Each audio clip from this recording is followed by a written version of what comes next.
श्रीगुरुभ्यो नमः। ओं गं गणपतये नमः। ऐं सरस्वत्यै नमः। ओं श्रीमात्रे नमः। ओं नमो व्रातपतये नमो गणपतये नमः। प्रमथपतये नमस्ते अस्तु लम्बोदराय एकदन्ताय विघ्नविनाशिने शिवसुताय श्रीवरदमूर्तये नमो नमः। श्रीमहागणाधिपतये नमः। जपाकुसुमसङ्काशं काश्यपेयं महाद्युतिम् तमोरिं सर्वपापज्ञं प्रणतोऽस्मि दिवाकरम्। ॐ श्री सूर्यनारायणाय नमः। ॐ वज्रनखाय विद्महे तीक्ष्णदग्विष्ट्राय धीमहि तन्नो नारसिंह प्रचोदयात्। శ్రీ లక్ష్మీ నారసింహస్వామినే నమో నమః. ఈ ఛానల్ను వీక్షిస్తున్నటువంటి ప్రేక్షకులందరికీ కూడా మకర సంక్రాంతి శుభాకాంక్షలు, అలాగే భోగి మరియు కనుమ కూడా శుభాకాంక్షలు తెలియజేస్తూ, ఈ యొక్క జనవరి 2026 సంవత్సరంలో మనకి ఈ మకర సంక్రమణం అనేటటువంటిది, అనగా మనకున్న ద్వాదశ రాశుల్లో సూర్య భగవానుడు మేషాదిగా మీనరాశి పర్యంతం 12 రాశుల్లో కూడా రోజుకి 1 డిగ్రీ చొప్పున ఒక్కొక్క రాశిలో 30 డిగ్రీలు పరిభ్రమిస్తూ, దాదాపుగా మేషరాశిలో ఉన్నప్పుడు ఆయన ప్రవేశం జరగంగానే మేష సంక్రమణం అని, వృషభంలో ప్రవేశించిన తర్వాత వృషభ సంక్రమణం అని, అట్లా అన్ని రాశులు కూడా ఆయన సంచరిస్తూ, ఇప్పుడు మనకి కాలమానంలో ఉత్తరాయణము దక్షిణాయనము అనేటటువంటి 2 ఆయనాలు ఉన్నాయి. అంటే మనకి సంవత్సరం ఎట్లయితే విశ్వావసునామ సంవత్సరాలు అట్లా సంవత్సరాలు 60 ఉంటాయో, దాని తర్వాత ఆయనాలు 2 ఉంటాయి. దాంట్లో సూర్యభగవానుడు కర్కాటక రాశి నుంచి మకర రాశి వరకు సంచరించేటటువంటి ఆ కాలాన్ని దక్షిణాయన పుణ్యకాలం అంటారు. ఈ దక్షిణాయన పుణ్యకాలంలో మానవులకి కోరిక మరియు వాంఛలు నెరవేరటానికి, ఒక క్రమబద్ధీకరణమైనటువంటి జీవితాన్ని అనుభవించటానికి, దైవత్వం మీద, మన యొక్క ఆచారాల మీద, సాంప్రదాయాల మీద సరైనటువంటి అవగాహన, వాటి యందు నిర్ణీతమైనటువంటి ఒక దృష్టిని కేంద్రీకరింపజేస్తూ ఎన్నో ఉపవాసాలని, దైవారాధనలు, ఎన్నో పూజలు, మనకి ఆశ్వీజ మాసం, అమ్మవారు, కార్తీక మాసం, ఈశ్వరారాధన, అలాగే మార్గశిర మాసం, పౌష్య మాసం, ఇట్లా ఈ మాసాలన్నీ కూడా దాటుకుంటూ చాతుర్మాస్య వ్రతాలన్నీ అయిపోయిన తర్వాత సూర్య భగవానుడు ఈ యొక్క జనవరి 14వ తేదీన మకర రాశిలోకి తన యొక్క సొంత నక్షత్రమైనటువంటి ఉత్తరాషాఢ నక్షత్రము 2వ పాదంలో తన యొక్క సంచారాన్ని మకర రాశిలో ప్రవేశం చేస్తూ ఉంటాడు. ఆ మకర రాశిలోంచి మరలా కర్కాటక రాశి వరకు వెళ్ళేంత వరకు, అంటే మిథున రాశి అంతం వరకు కూడా ఆయన పరిభ్రమించే ఈ 6 నెలల కాలాన్ని ఉత్తరాయణ పుణ్యకాలం అంటారు. ఈ ఉత్తరాయణ పుణ్యకాలంలో దేవతలందరూ కూడా చాలా ప్రీతిగా సూర్యారాధన, దేవతారాధనలో వారు దేవతలు ఆరాధన చేసుకునేటటువంటి సమయం. కాబట్టి ఉత్తరాయణ పుణ్యకాలంలోనే చాలా విశేషమైనటువంటి గృహప్రవేశాలు కావచ్చు, శంకుస్థాపనలు కావచ్చు, బ్రాహ్మణుల యొక్క ఉపనయనాలు కావచ్చు, అట్లాగే దేవతా ప్రతిష్టలు కావచ్చు, ఇట్లా ఎన్నో విశేషమైనటువంటి లోకహితార్థమైనటువంటి దైవ కార్యక్రమాలు జరుగుతూ ఉంటాయి ఈ ఉత్తరాయణ పుణ్యకాలంలో. కాబట్టి ఎప్పుడైతే ఈ సూర్య భగవానుడు మనకి ఈ సంవత్సరం ముఖ్యంగా 14వ తారీఖున బుధవారము బహుళ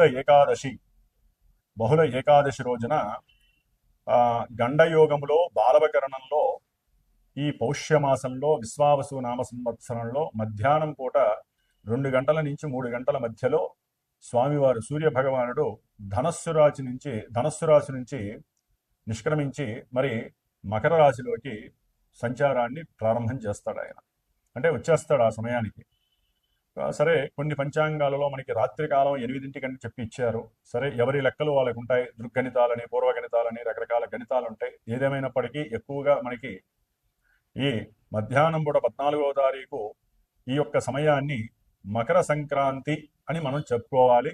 అయితే అపరాహ్న సమయం దాటిపోయింది కాబట్టి ముఖ్యంగా ఈ సంక్రమణం విశేషం ఏంటంటే, ఈ ఉత్తరాయణ పుణ్యకాలం ప్రారంభంలో ఎవరైతే చనిపోయినటువంటి వారికి, అనగా తల్లిదండ్రులు కావచ్చు, తాత ముత్తాతలు కావచ్చు, వారి యొక్క తాత ముత్తాతలు కావచ్చు, వాళ్ళందరి యొక్క గోత్రము పేర్లు చెప్పి ఎవరైతే మరి తర్పణాలు వదిలి బ్రాహ్మణుడికి విశేషంగా అన్నదానం కానీ, బ్రాహ్మణులకి విశేషంగా స్వయంపాక దానాలు కానీ, తమకు తోచిన విధంగా గోదానాలు కానీ ఇస్తారో ఆ యొక్క విశేష పుణ్య ఫలితము వారికి మోక్షప్రాప్తి, స్వర్గప్రాప్తితో పాటుగా ఈ కార్యక్రమాలు నిర్వర్తించడం ద్వారా ఇక్కడ భూలోకంలో వీరి యొక్క సంతతి, వీరి యొక్క వంశము వృద్ధి చెందుతుంది, గోత్రము నిత్యము కూడా వృద్ధి చెందుతుందని చెప్పి మన యొక్క పూర్వీకులు చెప్పి ఉన్నారు. కాబట్టి ఈ యొక్క మకర సంక్రాంతి మరి మిట్ట మధ్యాహ్నం అపరాహ్నం కూడా దాటిపోయి వెళ్ళిపోయింది కాబట్టి మనకి దాదాపుగా 8 గంటల సమయం ఉంటుంది ఈ యొక్క పుణ్యకాలము. కాబట్టి ఈ 14వ తారీఖున సాయంకాలం పూట కాస్త ఈశ్వరారాధన లేకపోతే విష్ణుమూర్తికి సంబంధించిన ఆరాధనలు చేసుకోవడం వలన ఆ యొక్క పుణ్య ఫలితం నార్మల్గా మనకి లభిస్తుంది. అయితే మనకి 15వ తేదీన మకర సంక్రాంతి అంటారు. 14వ తేదీన భోగి జరుగుతుంది, 15వ తేదీన మకర సంక్రాంతి జరుపుకోవాలి. మకర సంక్రాంతి మరి ఉదయం పూట సూర్యోదయం తర్వాత కొన్ని గంటల తర్వాత వీరు ఈ యొక్క పితృ కార్యక్రమాలు చేసుకునేటటువంటి అర్హత కలుగుతుంది మధ్యాహ్నము అపరాహ్న సమయంలో వరకు కూడా. కాబట్టి మధ్యాహ్నం 11 నుంచి 2-3 వరకు కూడా 15వ తారీఖున ఈ పుణ్యకాల ఉత్తరాయణ పుణ్యకాలంలో సూర్య సంక్రమణం సందర్భంగా ఎవరైనా పితృపుణ్యకార్యాలు చేసుకోవచ్చు. అలాగే మనకి కనుమ 16వ తేదీకి అయిపోయింది. 14, 15వ తేదీ భోగి, మకర సంక్రాంతి మరియు కనుమ. కాబట్టి ఈ 3 పండుగలు కూడా విశేషంగా జరుపుకోవాలి. ముఖ్యంగా ఈ మకర సంక్రమణం జరిగేటటువంటి సూర్య భగవానుడికి మనము సంక్రాంతి పురుషుడు అని చెప్పి మనకి చెప్తూ ఉంటారు. ఈ సంక్రాంతి పురుషుడు యొక్క విశేషాన్ని మనం ఒక్క నిమిషం తెలుసుకోగలిగితే గనక ఆయన వాహనారూఢుడై అంటే వ్యాఘ్రము యొక్క వాహనారూఢుడై మకర రాశిలో ప్రవేశిస్తున్నాడు. దీని యొక్క ఫలితము అట్లాగే మకర సంక్రమణ పురుషుడు మందాకిని నామధేయుడు ఒకటచే పాలకులకి అంటే రాజకీయ నాయకులకి, రాజులకి క్షేమము, అధికార దర్పము బాగా వృద్ధి చెందుతుంది. ఆయన కుంకుమతే స్నానం చేయటం వలన శుభము కలుగుతుంది. లోకాన యజ్ఞ యాగాది క్రతువులు బాగా పెరుగుతాయి. అలాగే వారు ధరించినటువంటి పీతవర్ణ వస్త్రధారణ మరియు కుంకుమ లేపనం పూసుకోవటము, మాలతీ పుష్పమాల ధారణ, చిరుగజ్జల ధారణ, వెండి పాత్రలో పాయస భక్షణం, కదలీఫల ధారణ, వ్యాఘ్ర వాహనారూఢుడై బింధిపాలమును ఆయుధం ధరించి రక్తవర్ణ ఛత్రధారణతో ఖడ్గధారి అయి క్రోధముఖముతో కౌమార వయస్సుతో భూతగణముతో పరివేష్టితుడై దక్షిణ దిశా ప్రయాణం, కొంతమంది ఉత్తర ప్రయాణ దిశం అని చెప్పారు. కాబట్టి దక్షిణ దేశములకి సుభిక్షము, ఉత్తర గమనం చేయడం ద్వారా వారికి కొంచెం అరిష్టము కలుగుతుంది. మధ్యవృష్టి, పాడి పంటలు వృద్ధి చెందుట, క్రోధముతో గర్వముతో గొడవలు పెరుగుట, పాలకులకి అధికార భయములు పెరుగుట, నలుపు రంగు ధాన్యములకు పశు సంపదకు ధరలు పెరుగుట, ఈశాన్య దేశస్థులకి ఇబ్బందులు కలుగుట అంటే మన యొక్క బంగ్లాదేశ్ కావచ్చు, చైనా లాంటి దేశాలు కావచ్చు, మన దేశంలో కూడా కొన్ని ఈశాన్య ప్రాంతాల్లో నేపాల్ వాళ్ళు కావచ్చు, వీళ్ళందరికీ ఇబ్బందులు కలుగుతాయి. బంగారము, ప్రత్తి, కుసుములు, సుగంధ ద్రవ్యములు, పట్టు వస్త్రాలకి, లోహములకి, విద్యుత్తు మరియు వైద్య ఉపయోగ ఔషధులకి ధరలు పెరుగుట జరుగుతుంది. కాబట్టి ఈ మకర సంక్రాంతి పురుషుడు పట్టినటువంటి ఆయుధము, ఆయన ప్రయాణం చేసేటటువంటి గమన విశేషము, అట్లాగే వారు అధిరోహించినటువంటి వాహనము, వీటి వలన ఏదైనా కొన్ని సుభిక్షాలు కొన్ని దుర్భిక్షాలు జరుగుతాయి. కాబట్టి సంక్రాంతి పురుషుడిగా ఉన్నటువంటి ఆ యొక్క విష్ణుమూర్తి అంశలలో అట్లాగే విష్ణుమూర్తి స్వరూపుడుగా భావించేటటువంటి సాక్షాత్తు మరి జీవులందరికీ కూడా ప్రాణాధారమైనటువంటి ఆ సూర్య భగవానుడిని ఈ నెల రోజులు కూడా చక్కగా అందరము ఆదిత్య హృదయ స్తోత్రంతో చక్కగా ఆయన పఠిస్తూ ప్రతిరోజు కూడా విష్ణు సహస్రనామం చేయటం చాలా విశేషము. ఎందుకంటే మనకి 4 గ్రహాలు చతుర్గ్రహ కూటమిగా ఈ యొక్క మకర రాశిలో సంచరిస్తూ ఉంటాయి. దాదాపుగా 30 రోజులు అంటే 14వ తేదీ నుండి మరలా ఫిబ్రవరి 14 వరకు రవి ఈ యొక్క మకర రాశిలో ఉంటాడు. అట్లాగే కుజ భగవానుడు ఫిబ్రవరి 23 వరకు కూడా అక్కడే ఉంటాడు. అట్లాగే బుధగ్రహము ఫిబ్రవరి 3 వరకు ఉంటుంది, తర్వాత ఆయన కుంభరాశిలోకి మారతాడు. అట్లాగే శుక్రుడు ఫిబ్రవరి 6 వరకు కూడా ఈ మకర రాశిలో ఈ 4 గ్రహాలు కలిసి ఉండటం మరి ఎన్నో రకాలైనటువంటి ప్రపంచానికి ఇబ్బందులు కలుగుతాయి. ఈ చతుర్గ్రహ కూటమి అంటే 4 గ్రహాలు కలిసి ఉండటం వలన ఆర్థికపరమైనటువంటి ఉద్యోగ సంబంధిత విషయాలు కావచ్చు, కుటుంబ బంధుమిత్రాదుల యొక్క సమస్యలు కావచ్చు, ఇట్లా మన లౌకిక ప్రపంచంలో అయితే ప్రపంచపరంగా అయితే గనక కొన్ని దుర్భిక్షాలు, కొన్ని అపశకునాలు, అట్లాగే ఎన్నో రకాలైనటువంటి యుద్ధ భయాలు, ప్రమాదాలు, సునామీలు, జలగండాలు, ఇలాంటివి ఎన్నో రకాల ప్రమాదాలు చెప్పుకుంటూ పోతే పంచభూతాలు ఆగ్రహించేటటువంటి సమయము. కాబట్టి ఆ 4 గ్రహాల నుంచి వచ్చేటటువంటి కిరణాలు పంచభూతాలతో నిక్షిప్తమై భూప్రపంచంలో ఉన్నటువంటి సమస్త జీవరాశులకి కీడు కలుగు చేస్తుంది. కాబట్టి మరి మనందరము కూడా ఆ విష్ణుమూర్తి ఆరాధన చేసుకుంటూ ప్రపంచము సుభిక్షంగా ఉండాలని కోరుకుందాము. మరి మేషాది 12 రాశి పర్యంతం కూడా మిగతా ఏ రాశుల వారికి మరి ఈ నెల రోజులు కూడా సూర్య సంక్రమణం అంటాం మనము. దీన్నే మకర సంక్రమణం. ప్రతి నెల మనం చెప్పుకునేటటువంటి సంక్రమణ విశేషాలలో ముఖ్యంగా రవి, కుజ, బుధ, శుక్రుడు ఈ 4 గ్రహాలు కూడా చాలా అత్యంత పరిగణలోకి తీసుకోవాలి. శని, గురు, శని భగవానుడు ఈ నెల జనవరి 20 నుంచి కూడా సొంత నక్షత్రంలో మరి మీనరాశిలో సంచారం చేస్తూ ఉన్నాడు ఆల్రెడీ ఆయన. అట్లాగే గురు మహానుభావుడు వక్రించి మిథున రాశిలో ఉన్నాడు సొంత నక్షత్రంలో. కేతువు సింహరాశిలో పుబ్బా నక్షత్రంలో ఉన్నాడు. రాహువు చూస్తే కుంభరాశిలో సొంత నక్షత్రమైన శతభిషలో ఉన్నాడు. కాబట్టి ఈ గ్రహాలన్నీ కూడా ఏ విధమైనటువంటి చర్యల్ని మనకి ప్రసాదిస్తాయి, ఏ రాశుల వారికి ఈ చతుర్గ్రహ కూటమి మిగతా గ్రహాల యొక్క పరిపాలన పరంగా వారు ఇచ్చేటటువంటి కారకత్వాల పరంగా మన నిత్య జీవితంలో మనకి కలిగేటటువంటి ఈవెంట్స్, అది విద్య కావచ్చు, ఉద్యోగం కావచ్చు, వ్యాపారం, అన్యోన్య దాంపత్యము, ప్రయాణాలు, అట్లాగే సిరి సంపదలు, వస్తు వాహనాదులు, ప్రమాదాలు, అట్లాగే ఎన్నో రకాలైనటువంటి తగవులు, కొట్లాటలు, ఎడబాటులు, కోర్టు వ్యవహారాదులు, ఇట్లా మనకి నిత్య జీవితంలో ఎంతో మంది ఎన్నో రకాల ఈవెంట్స్ ని అనుభవిస్తూ ఉంటారు. కాబట్టి అవన్నీ కూడా గ్రహస్థితి మాత్రమే తెలియజేస్తోంది. కాబట్టి మనందరము కూడా ఇలా మేము చెప్పటం మీరు వింటము అంటే అంత ఈజీ కాదండి. ఇవన్నీ కూడా గ్రహాలతో మేము మాట్లాడుతూ మీరు వింటున్నట్టుగా భావించాలి. గ్రహాలు మా చేత మీకు చెప్పిస్తూ ఉంటాయని భావించాలి. కాబట్టి ఈ నెల జనవరి 18వ తేదీన ఆదివారం అమావాస్య కావటము, అట్లాగే చంద్రుడు కూడా ఈ 4 గ్రహాలతో మకర రాశిలో ప్రయాణం చేయటం, పూర్వాషాఢ ఉత్తరాషాఢ నక్షత్రంలో ప్రయాణం చేస్తూ చతుర్గ్రహ కూటమి కాస్త ఆదివారం అమావాస్య రోజున పంచగ్రహ కూటమి అవ్వటం అంత మంచిది కాదు.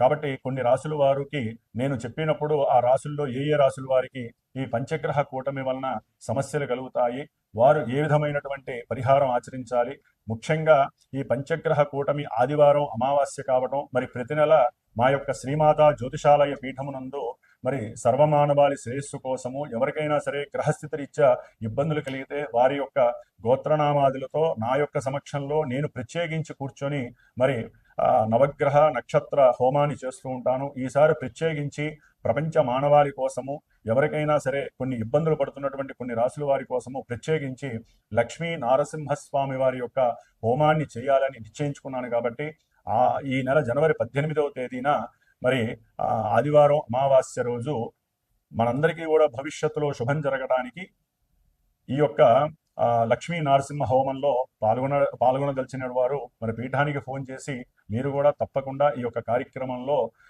నిమగ్నులై చక్కగా ఆయన యొక్క అనుగ్రహాన్ని పొందవలసిందిగా కోరుకుంటూ మరి మేషాది ద్వాదశ రాశి పర్యంతం ఏ విధంగా మనకి ఈ నెల గోచారం ఉంటుందో తెలుసుకుందాం. ఓం నమో నారాయణాయ నమః. వృషభ రాశి వారికి ఈ జనవరి 14 నుంచి ఫిబ్రవరి 13 వరకు మకర సంక్రమణ సందర్భంగా, అలాగే మకర రాశిలో ఉన్నటువంటి అంటే వృషభ రాశికి భాగ్యస్థానమైనటువంటి 9వ రాశిలో బుధుడు, శుక్రుడు, అలాగే రవి, కుజుడు ఈ 4 గ్రహాలు కలిసి ఉండటం ఒక రకంగా చెప్పాలంటే వీరికి కొంత భాగ్యపరమైనటువంటి అనుకూలతలు, ఆర్థికంగా ఉన్నటువంటి అసమానతలు తొలగి సమానత్వమైనటువంటి విశేషమైనటువంటి వ్యాపారంలో ఆర్థికపరమైనటువంటి లాభాలు కలగటానికి, సంతాన రీత్యా కూడా వీరికి కుటుంబంలో ఆనందము, విందులు, వినోదాలు, పెళ్లిళ్ళు, పేరంటాలు, అట్లాగే దాని రీత్యా విశేషంగా ప్రయాణాలు ఆచరించేటటువంటి పరిస్థితులు, ఆ ప్రయాణాలలో ఆనందము, ఒక్కోసారి ఆ ప్రయాణాల యందు కొన్ని విఘ్నాలు కలగటము, ఆపదలు ఏర్పడటము,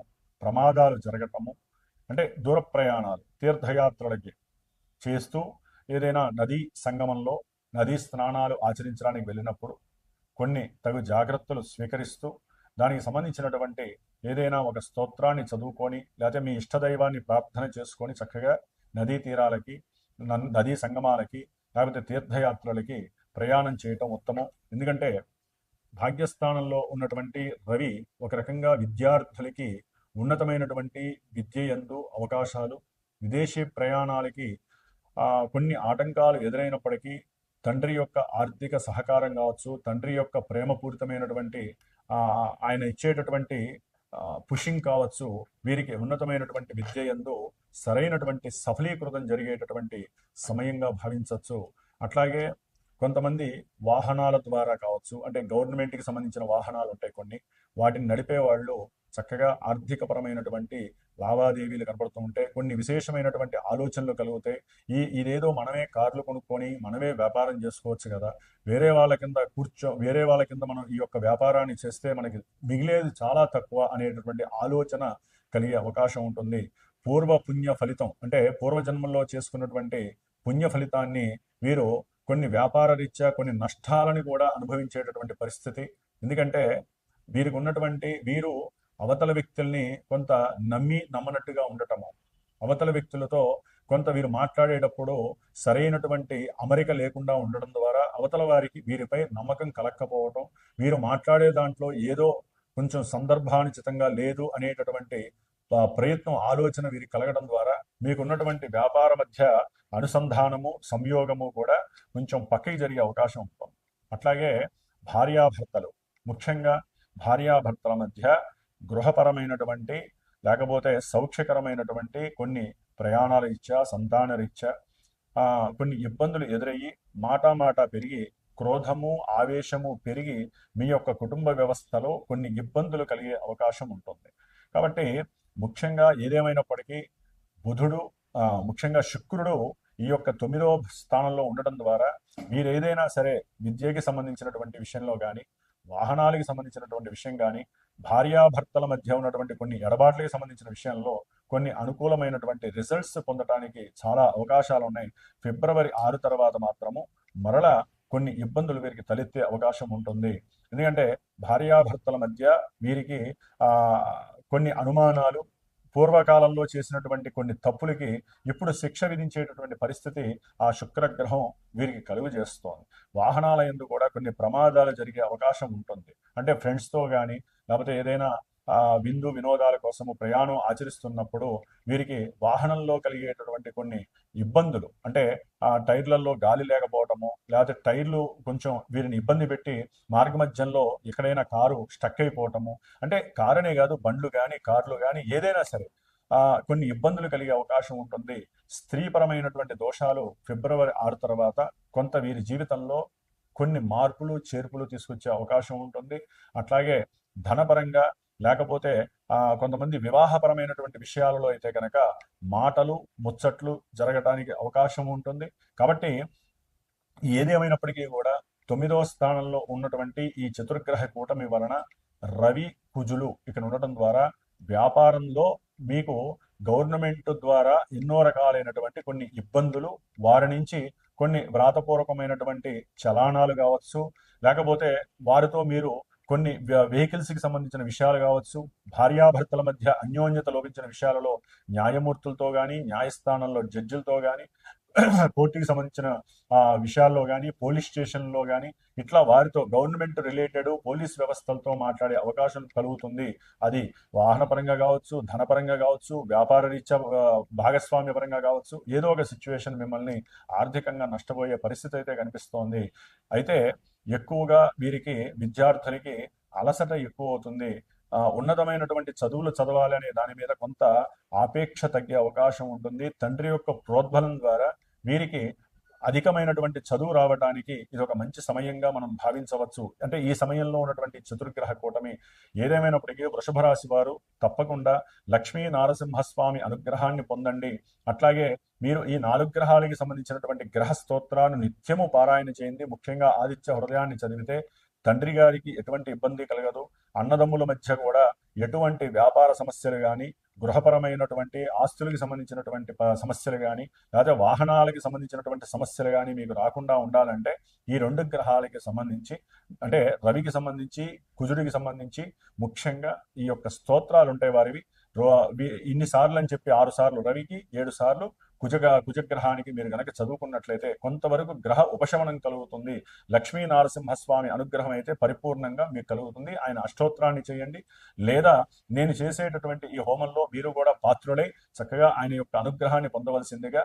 ముఖ్యంగా వృషభ రాశి వారికి అయితే ఆర్థికంగా చాలా చక్కటి అనుకూలతలు అయితే కలుగుతున్నాయి. ఓం శ్రీ లక్ష్మీ నారసింహస్వామినే నమో నమః.